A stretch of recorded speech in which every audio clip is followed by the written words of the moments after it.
Thank you for joining us today on Connect and Collaborate, where we come together each day to introduce you to our network of business and community leaders and to discuss important issues that impact business in Colorado and the region.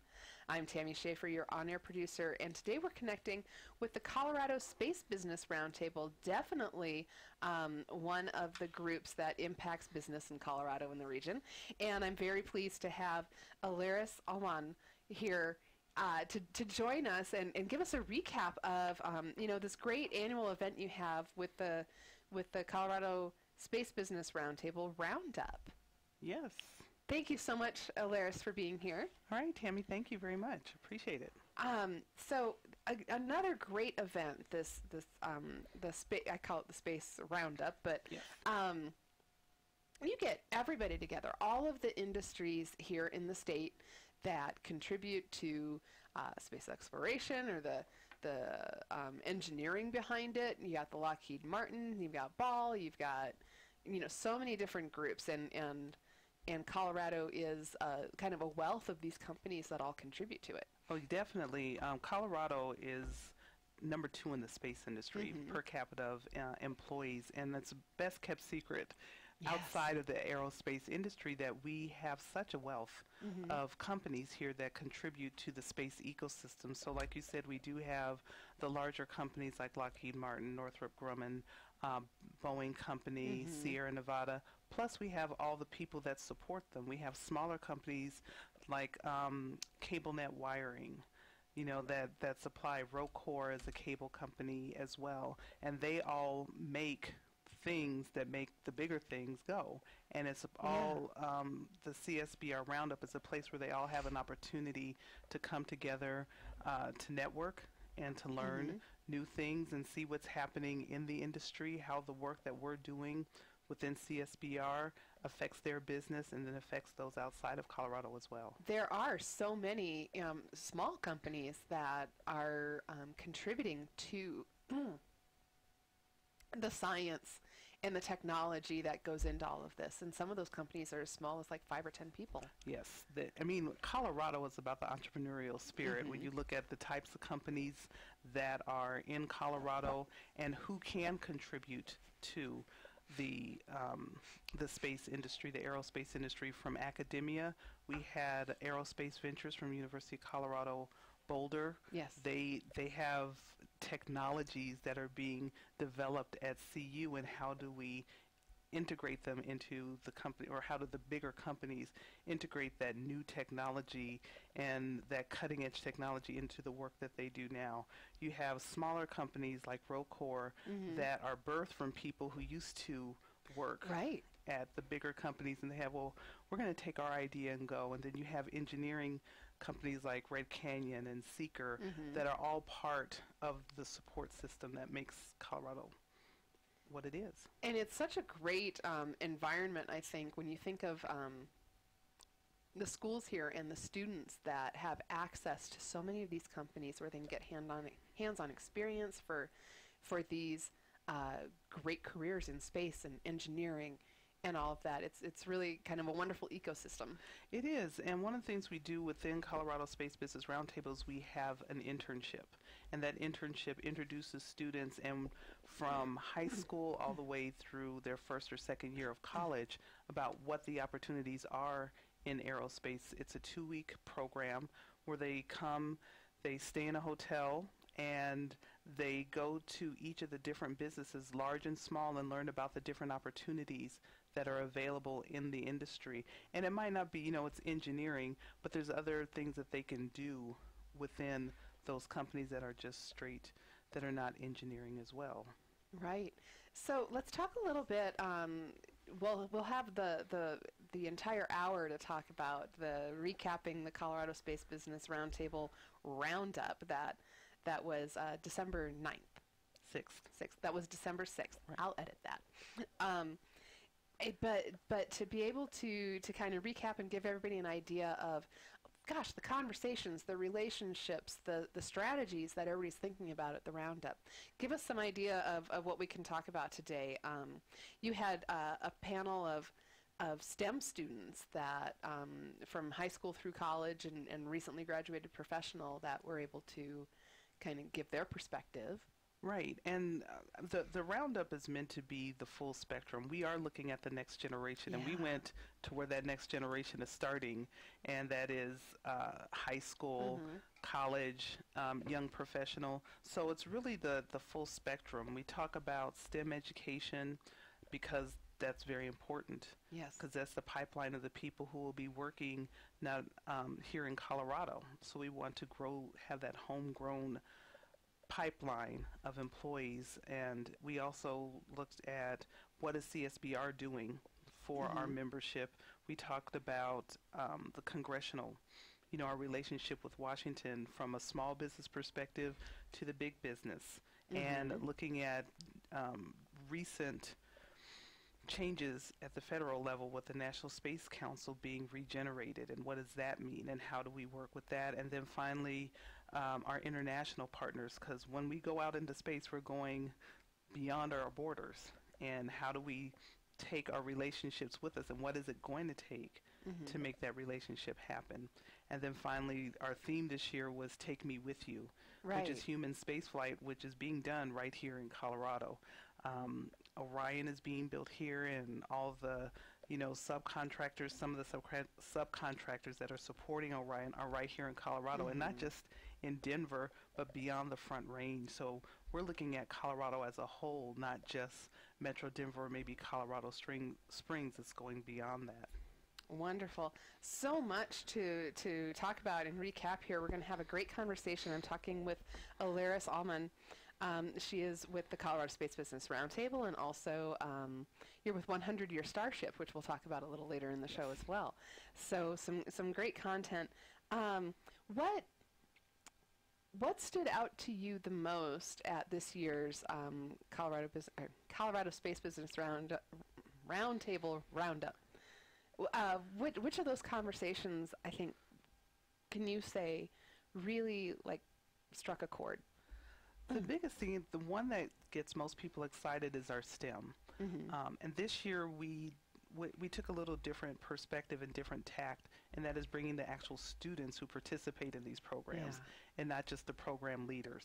And that's what excites people, because they always want to hear from the students, because the students will tell you the truth about what's happening in their perspective, and that's how we want to do that. And then also our keynote speaker, which was Chris Hansen from NASA, gave us a big perspective of where NASA is and what we're looking at for the bigger picture of space exploration. Great. Well, let's talk more about that when we come back from this break. Stick with us here on Connect and Collaborate. We'll be back with more.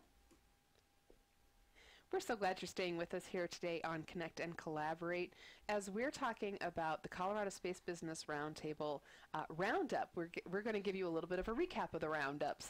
We're going to have all the alliteration we possibly can. And I'm talking with Alires Almon. She is with the Colorado Space Business Roundtable as well as with 100 Year Starship, and can give us a great perspective on what kind of conversations and panels came about at the Space Roundup. You were saying, Alires, we're so glad to have you here, by the way. Thank you. Thank you for coming. That the STEM panel really stood out to you because you had students from high school and college and a recent graduate that can give their perspective on where the education perspective is, where careers are going. What do you think was taken away from that? Well, we have students who are really enthusiastic about space. They love it. They love the idea of it. Some interesting questions came from the audience in working with the STEMs. Typically, when we have those panels, we have the heads of the programs that are there. But this year, it was the students, and the students tend to tell. Interesting. Just to tell it like it is, whether we want to hear it or not. And one of the questions that was asked is, what do you think about NASA and the larger companies and the old, the more established space companies? And we call it, there's this old space versus new space thing emerging within the industry. And they were very candid that they were not impressed enough to want to work for those companies. In this particular case, NASA. Don't want to work for NASA. No. Interesting. Because they felt that kind of been there, done that. The new exciting things are happening with SpaceX, or given the Colorado spirit, with smaller companies. Yeah, I can where they see can that. have more of an impact faster, quicker. They can see results of the work that they do faster. But then they're willing to work for those smaller companies that are still contracting for NASA. The work they're Right. doing will impact Yes. NASA. One of the panelists very pointedly said that just because if I'm working for a company that's contracting for NASA, therefore I'm technically working for NASA. Okay. And so he's like, well, I'm still working for them, just not working at NASA. I'm not a badged NASA employee. But they also see NASA as, been there. They've done something. They went to the moon, and okay, we don't need to go back to the moon. What's next? Okay. Type of thing. I happened to talk to one of the panelists afterwards, and he's like, well, we've been to the moon. We have the rocks. We don't need to go back. I'm like, our purpose is not just to collect souvenirs from every place that we go. There's other values. So part of the challenge that NASA has and talking to the person from NASA, kind of understood that this is the reputation that they have to overcome in recruiting these students. Is finding things that are exciting for them, that they're working on the future. And that's what some of these other companies can do, which I think we're starting to see. You see this, we're going to Mars. That's exciting, that's new. How can I contribute, and where can I do that? I can see that perspective some, because you think, well, I'll say our generation before that, and maybe even some of those like engineering and technology students before this recent, group of graduates, NASA would be the end-all, be-all. So really interesting to hear. It's like, yeah, that's kind of over with. Well, from their perspective. And there's other options that weren't there before.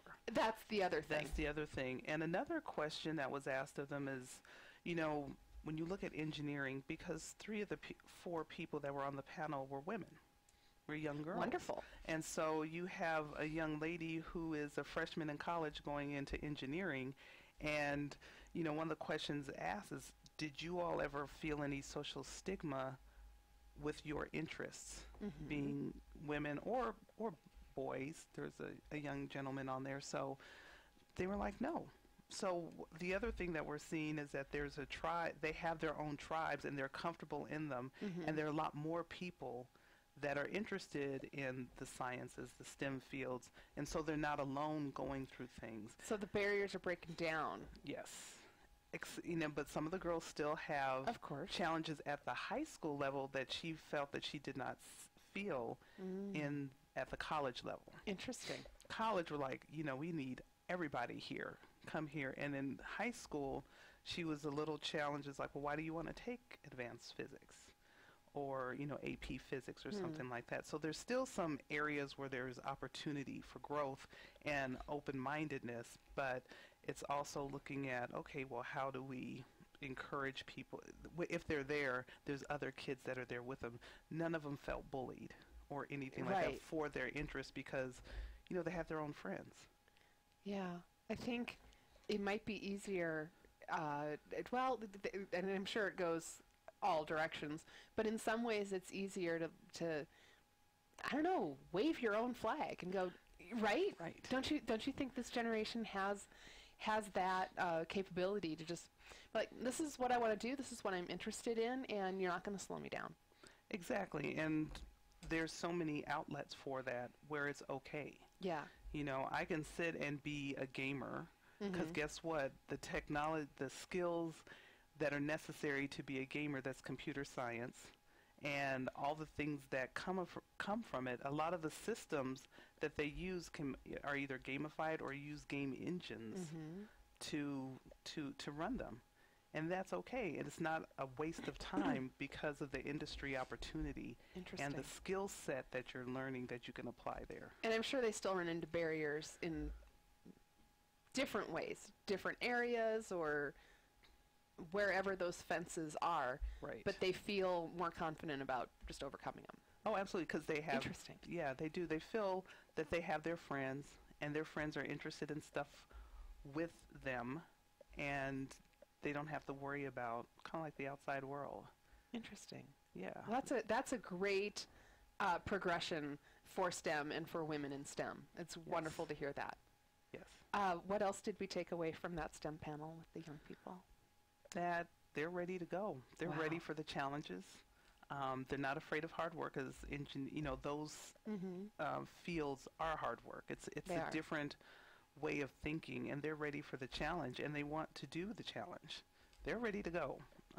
We just need a whole bunch of them, kind of thing. And knowing that, and I didn't get a chance to ask this question of them, but when you talk about STEM, it's science.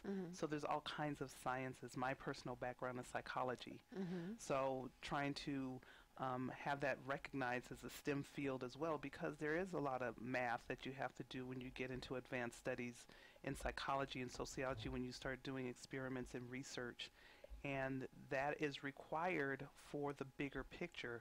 We heard about Mars Base Camp. You're taking people who have to live together. Right. You talk about 100-Year Starship, we're going multi-generation. You have a society that you're creating. So what are going to be the laws and the ethics and the morals that go along with that? And that's part of science, and there's all kinds of different sciences that can be Great point. applied. Yeah, so STEM, I think everyone should be scientifically literate, no matter what if you're an artist. Exactly. Don't be afraid of science. It's a great thing. And I just want to iterate for some of our listeners, 'cause some of us are more familiar with the term than others.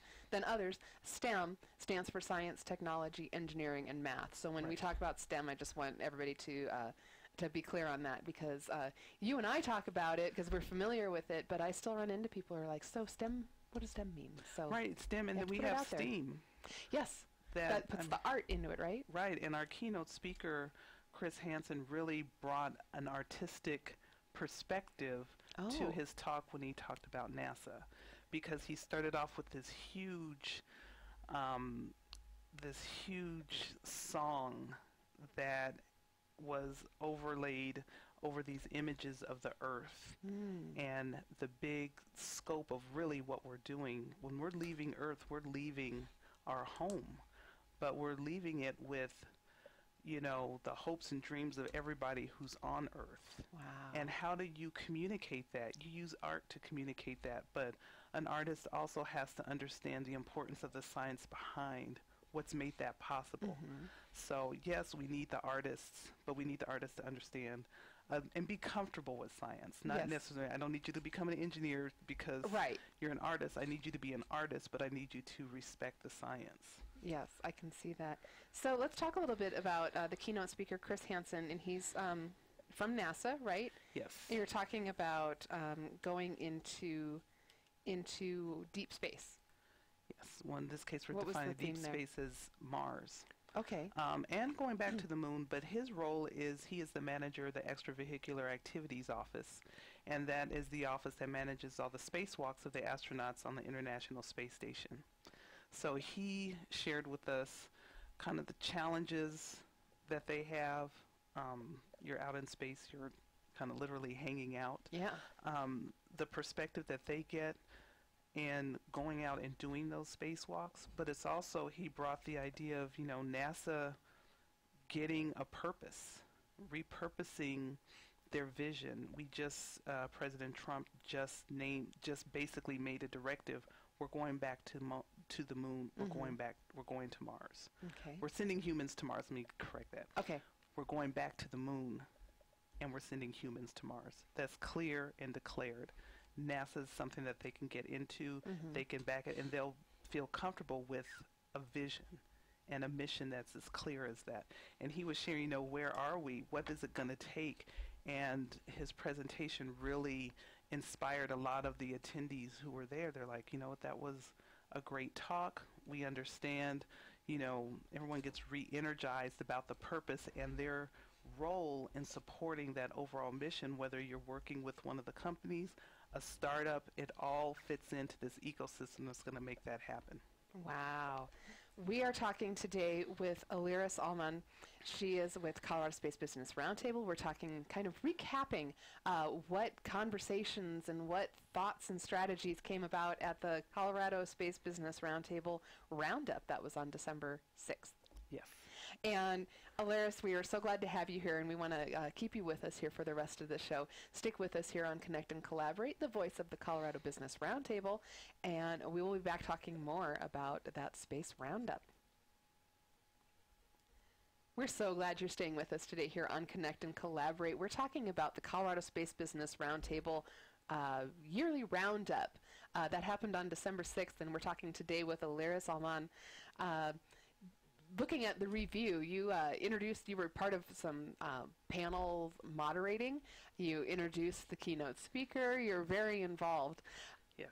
Glad to have you here, Alires. Tell me about some of the discussions that went on at the roundup. You have obviously a couple of panels. The congressional panel, what did they discuss there? Well, one thing I've learned in my work with Colorado Space Business Roundtable, I've been with them for the last 4.5 years. I'm on the board. I'm the secretary of the board, and is learning how important our relationship is with Washington. Okay. And that our congressional representatives and even local representatives, state representatives, understand the value of space, what we bring to our communities as far as jobs and just technologies, and then us helping them communicate that to the larger community, the larger congressional community. We have organizations that we work with, from Colorado Space Coalition that does advocacy, Space Foundation, they do advocacy as they host the big Space Foundation activity, which is global, which we do a little piece of that. This is a more intimate setting when we talk about Colorado Space Business Roundtable. Okay. But the importance of making sure that our congressional representatives understand and appreciate space, and they also share with us what the challenges they have and ask us how we can help them communicate. And so that's an opportunity that we have with the congressional panel. And this year it was moderated by Kay Sears from Lockheed Martin, and then we had a couple of small business owners. We had Jeff Watson from Colorado Business Roundtable, also representing Citizens for Space Exploration. So it's not just a business that's responsible for making our presence known. We also involve everyday citizens to be advocates for space as well. And that's what Citizens for Space Exploration does. Wonderful. With the congressional panels, like you said, it's thinking of some of those directives and really having that relationship with Congress to help make some of these decisions. And I know Jeff with the Colorado Business Roundtable is involved with that too, always working to maintain those relationships with our representatives in Washington so that those conversations it can come naturally, that they're informed on what the issues are with space and exploration and progress, right? Right, it's like that in, Colorado, the Citizens for Space Exploration would start with CSBR as well. And we had a small business, Advanced Space, Brad Cheatham was there for that. And we also had an individual who was from University of Colorado Boulder, talking about, their role in space policy and understanding what we do with the Space Council and getting that information out to the public from an academic perspective. Wonderful. Now, looking into the international panel, what are the topics surrounding international concerns? It's really about partnership and saying, how do the people in the U.S. either support or partner with their space goals? Because every country has their space goals. So we have the Consulate of Mexico, the Consulate from the United Kingdom, and then also the Consulate from Canada. And we have different partnerships and levels of partnerships with those countries. I know a lot of those countries use our rockets from like United Launch Alliance to have their satellites launched into space. So that's one thing. We also partner with them. For example, the United Kingdom, they've just with Brexit, they've established their space agency. And so how do we work with them, or what does working with them look like? So there's all kinds of different touch points we have with each one of those companies. Wonderful. Now, the theme for this year's Colorado Space Business Roundtable Roundup, the CSBR Roundup, was Take Me With You. Right. And Tell me what that message is. So the message is it's been declared we are a spacefaring society, not just nation, but society across the board. And when we go into space, we're going back to the moon. We're going to Mars. We're sending humans to Mars. That's the furthest we've ever been. That we're attempting to go to Mars. We've gone to the moon, but we haven't gone much further than that as humans. So now we're taking a big leap and going to Mars. What does that look like? And so as we have visions and opportunities to go beyond even Mars, what does that look like? How do humans survive in that? But our big panel is, do we send humans on these missions, or do we send artificial intelligence? And that artificial intelligence, as we think of it in a general perspective, we think of robots. Right. And it's not, but the artificial intelligence that exists at this point in time are algorithms and computer programs. So we're working on the robots. We had Dr. Chris Heckman from University of Colorado Boulder come and talk about where we are with the state of robots. Oh. And we have a little bit of ways to go. He showed us a compilation of videos that was like, they didn't quite meet their task. Oh? Yeah, of just turning a doorknob.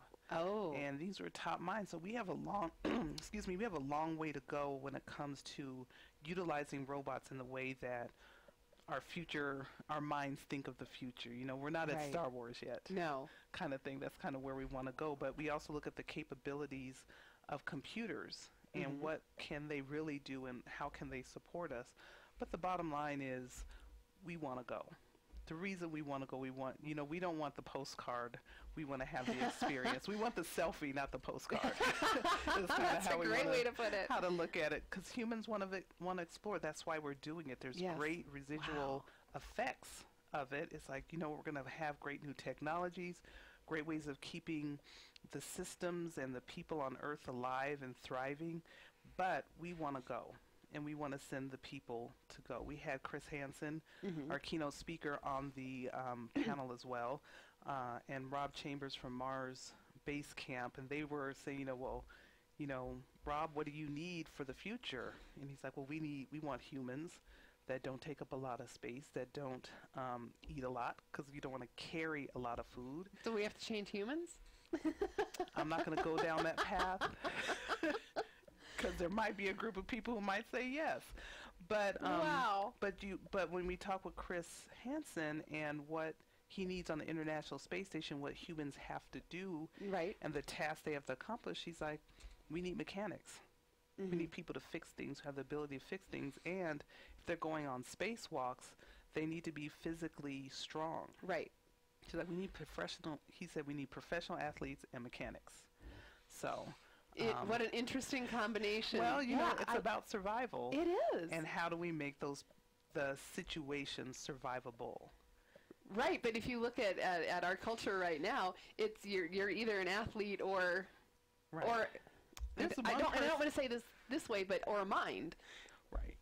And you don't we don't put emphasis on both. Certainly there are people who have both strengths, but right, and you want to look at in their training, it's like you have to be physically fit to a certain level. Yes. Because not that I know this, but one of the things Chris said, what I've heard, is he's like, it's very physically demanding to do those spacewalks.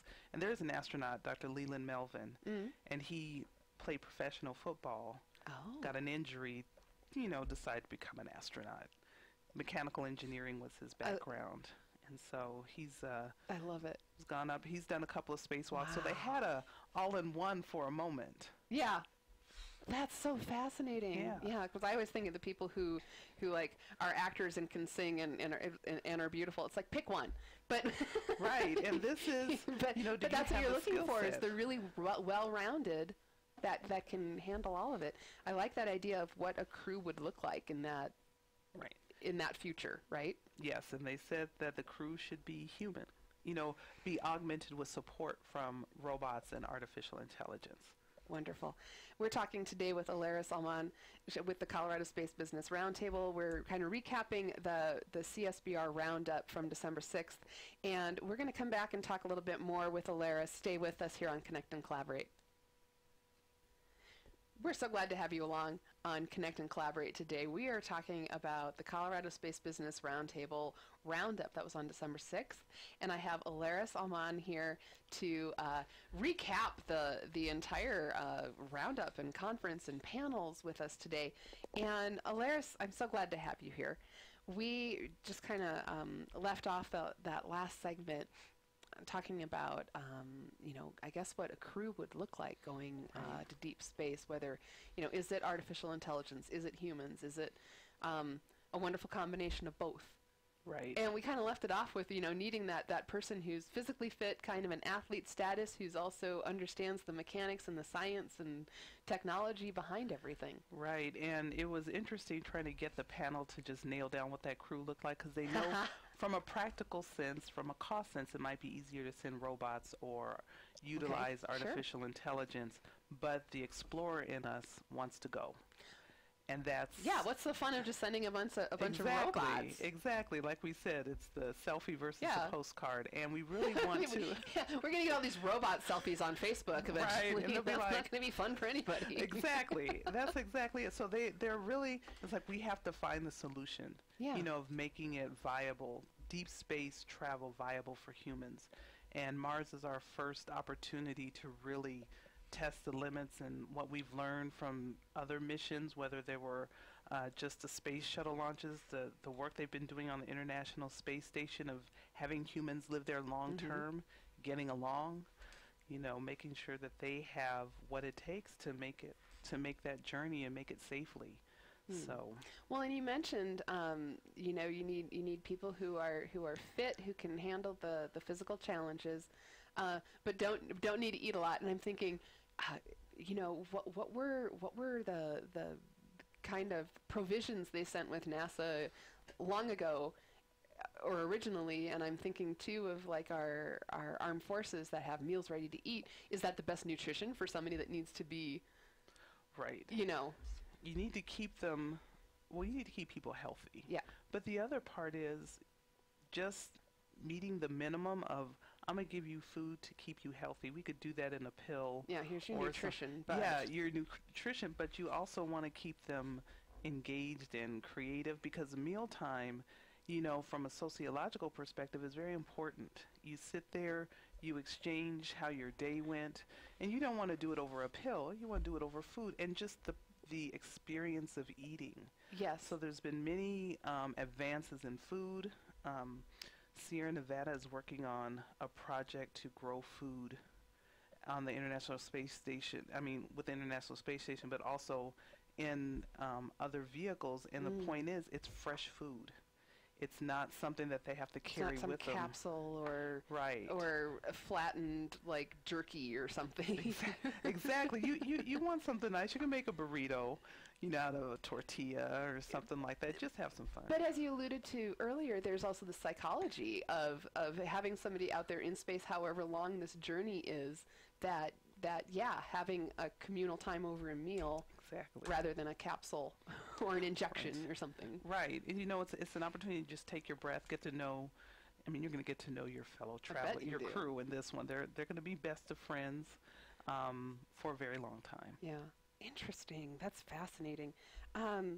Where else does this conversation take us when you talk about that moving into deep space and what it takes to get there? And so, when you talk about deep space and where we're going from here, the idea is Mars is kind of like this last gas station before you go to, to deeper space and so forth. So there's all kinds of opportunity for individuals to get on board.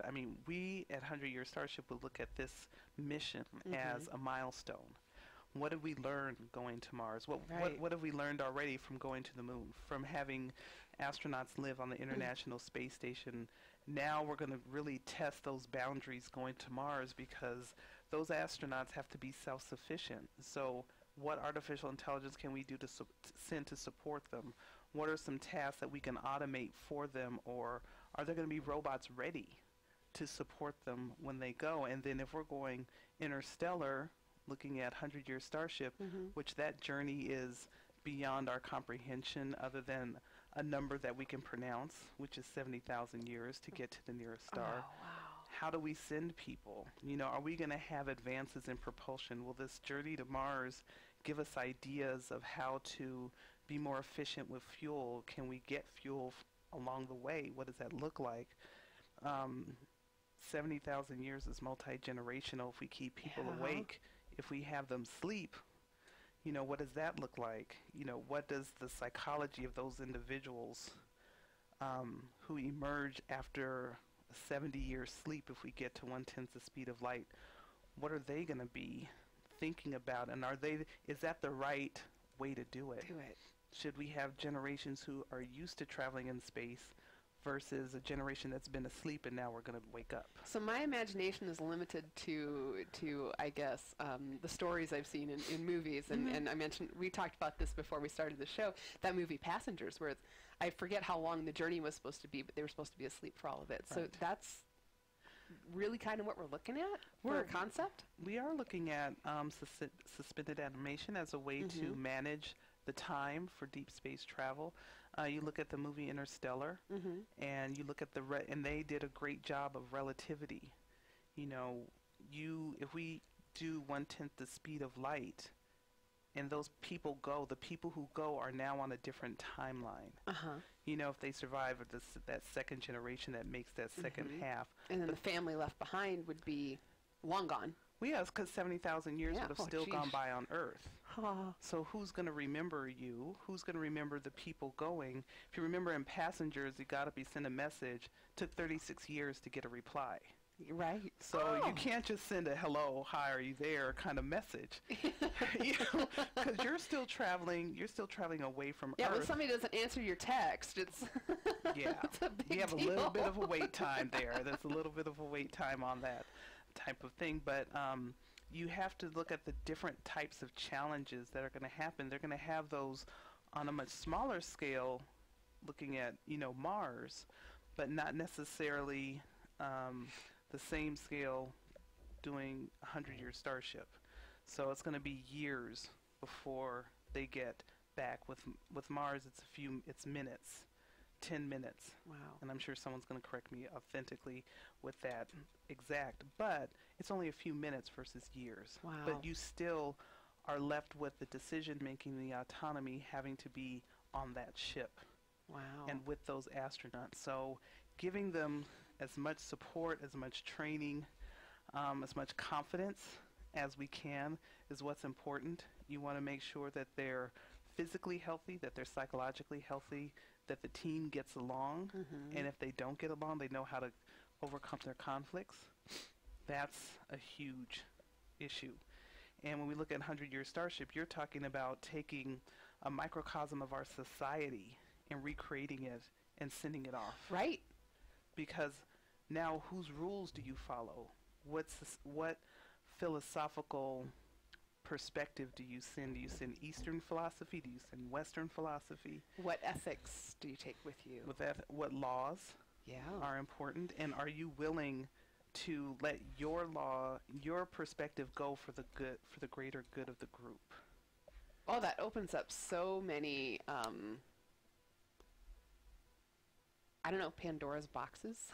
Right. What I did before this, I was with an organization. I was doing a workshop on diversity and diversity of thought, and I gave them one of the challenges we have with 100-Year Starship is, you know, how do you manage clothing, and what do you wear, and how do you deal with body odor? That's why Star Trek has their neat little uniforms. Yeah, they do. But the other thing is some cultures are okay, some are not. Right. With that. And, you know, do we have a change of clothes that we can do? We can't wash them. NASA doesn't do laundry. Oh, I never thought of that. So we have an opportunity to come up with new textiles, to create different kinds of clothing. The skill set that's going to be valued is, can you sew? You know, can you make a dress, pants? If you can't, because we all go to a store. Right. And buy everything. It's yes, these are long gone arts and craft that are left behind. And then hey, I'm valuable. I can sew. They can put me on it. There you go, because that is something that I cannot do. I could show you. It's not that hard. We could do a video on that. Right. That There'll be YouTube all over this. How big of a crew would you be looking at on something like that? So if we're talking about colonization, and the optimal number for colonization is about 1,200 people, because you need biodiversity. Now you probably want to take more because we don't know what the birth rate is going to be, the death rate, etc. So I just asked you a doozy of a question with only 30 seconds left. So there's a whole bunch to consider. But you want to say, we're talking over 1,000 people. Do you send them on one ship? Is there a constellation of ships that go? Fascinating. So there's all kinds of opportunities for that. Thank you so much, Alires Almon, for this wonderful conversation and recapping the Colorado Space Business Roundtable Roundup. Again, and thank you for listening to Connect and Collaborate. Join us again next time. All right. Thank you, Tammy. I appreciate the time.